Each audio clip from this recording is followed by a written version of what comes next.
Hi students. So in this lesson for cultural geography class, we're going to talk about the 5 themes of geography. Now in chapter 1, they are not listed in this order, but I rearranged the order into a common acronym that teachers use to try to help students remember the 5 themes of geography, and that acronym is Mr. Help. So you can see the 5 themes listed right here. Please put them in your notes right now and save a lot of space between them. I mean, you can write them together in the top of your notes if you want to, but you're going to need a lot of space underneath movement, a lot of space underneath region, a lot of space underneath et cetera, to give yourself an explanation and some examples about how geographers use these to make sense of our space in this world.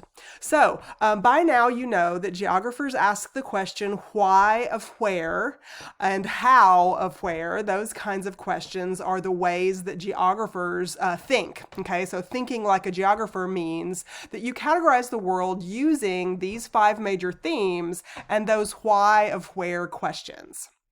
So, Mr. Help is 6 letters, but it represents the 5 themes of geography. The M is movement. We're going to talk about that in more detail in a second, which is why you need a lot of space in your notes for that.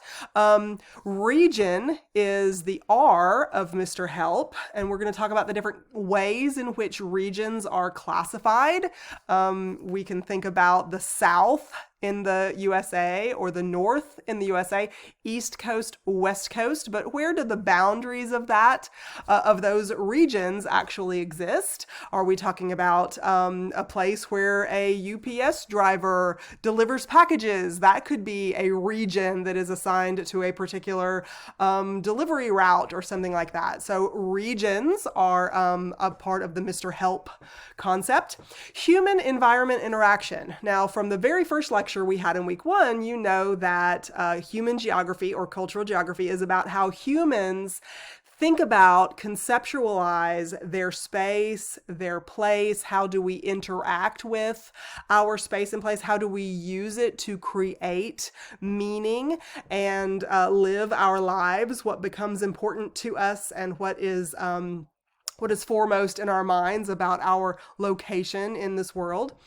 So human environment interaction has a lot of different facets to it. We're going to spend quite a lot of time talking about how humans interact with their environment. If I remember correctly, the first lecture we talked about how maybe building a house, you might have a basement in one particular region or location in the world because of the height above sea level or the less likely that it's going to flood in certain places in the nation as opposed to other places, or building a house on stilts if you're close to the coast. Those kinds of ways that we react to and interact with environmental conditions are part of human environment interactions. Location is very important, especially when we are talking about going places, right? The location is going to be about your absolute spot on latitude, longitude positioning in a map. You can drop a pin in your GPS maps when you have that open on your iPhone or your Android or Google Maps. You can do a pin drop, and that pin drop has a precise location, an absolute location where something is. There can also be generalized concepts about a location. Now, I don't know exactly where it is, and there's a term for this that we'll cover in just a second, but I don't know exactly where it is. I think it's past the library, but it's before you get to Taco Bell or something like that, on the left-hand side of the street, right? It's a generalized kind of idea about location. And then place is the P in Mr. Help. Place is going to be part of like a description word. For instance, we might want to know, why do major cities develop around a place with a river or some kind of transportation, mode of transportation? Well, actually, that's the why. Because major cities end up being trade centers, and so that place that has a river, it enables transportation, which is movement. And the human human environmental interaction is that we build the city in that place, or that farming is convenient around it because the land is fertile. And so place is a description of what we have to work with in our particular mental mental idea of what we need to use the land for. There's going to be a video that you're going to watch later on. I did not make it, and a high school geography teacher made it, where he applies these Mr. Help concepts to Minecraft, his world in Minecraft that he has created.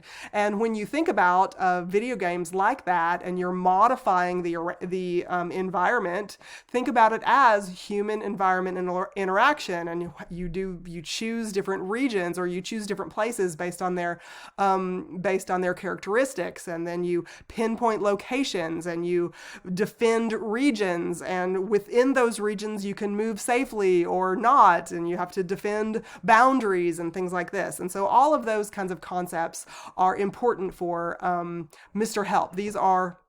Mr. Help is the list of the themes of geography that we use to classify and understand the world.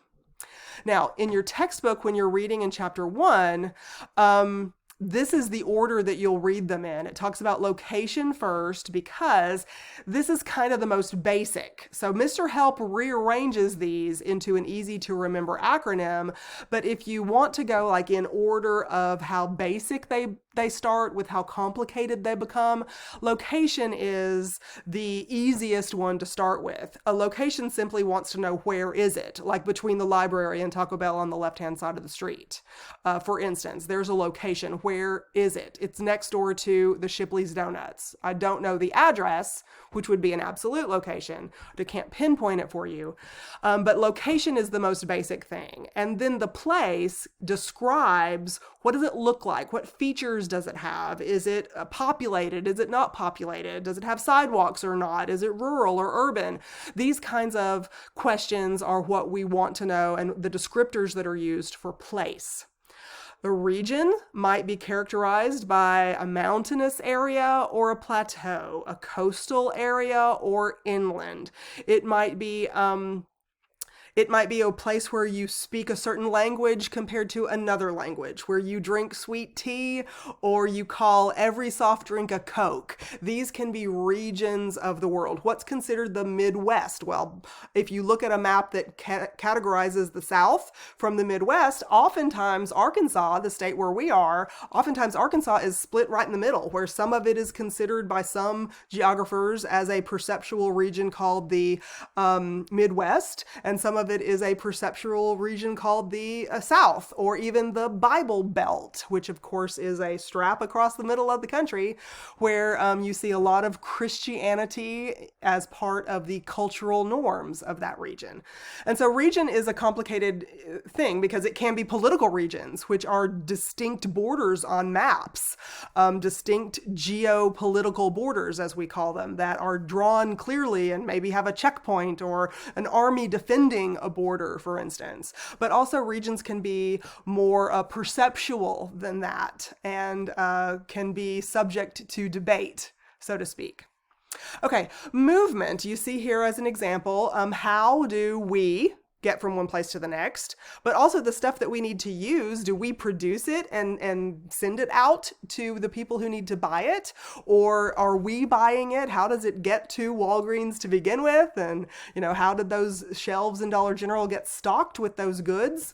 But not only is it about physical movement of tangible things like you and me and the goods that we consume, but what about ideas? I am sending you these ideas right now, these images over YouTube, right? I mean, you are communicating messages from me and you're processing them through this communication system. You can text people and move ideas from one place to the next. You can watch a movie or read, look at an Instagram feed, and you are getting ideas moved from one location to the next for a particular reason. Why are you getting it? Where you're getting it from whom?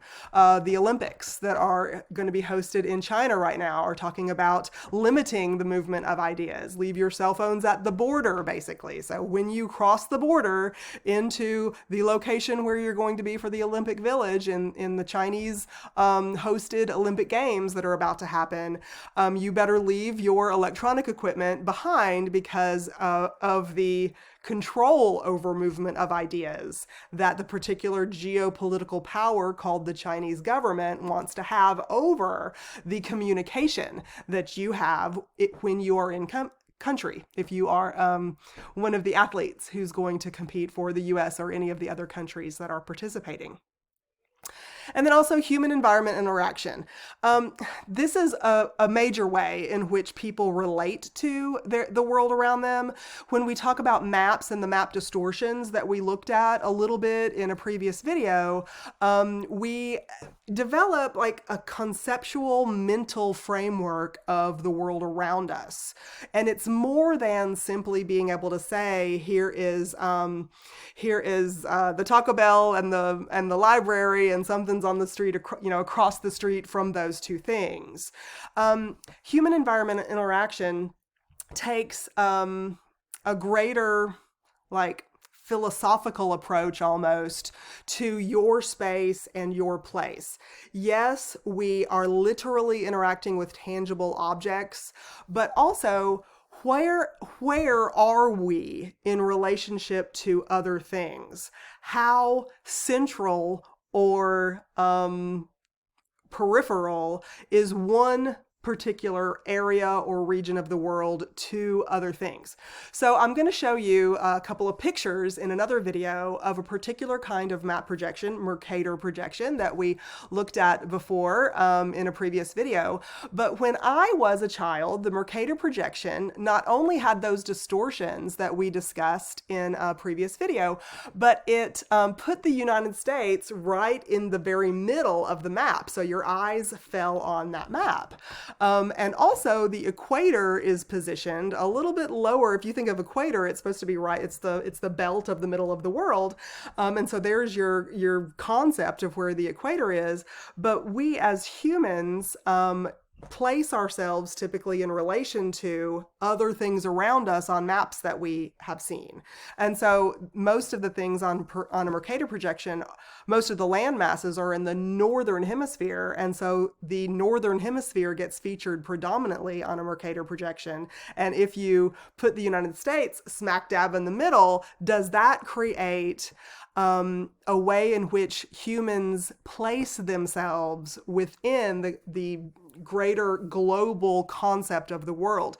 Is the US the center of the world, for instance? Well, we can literally interact with our global place and put it on a two-dimensional flat surface and position Germany right in the middle of it if we want to. Kenya right in the middle of it if we want to. But then that creates a different mental picture of humans in relationship to their environment that isn't necessarily reality. So those distortions we talked about in maps before are very, very important in creating even the concept of ourselves in relationship to our position in the world. And so we will look at that in a couple of other short videos for this week. And make sure you take good notes and rewind this and make sure you have all this in there. You're going to need to have more information about each of these 5 themes of geography than what I've mentioned here. So when I told you to put lots of space in these when you're writing them down, we've got more to include for the next time. See, we're going to be talking about this in another video. Thank you. See you next time.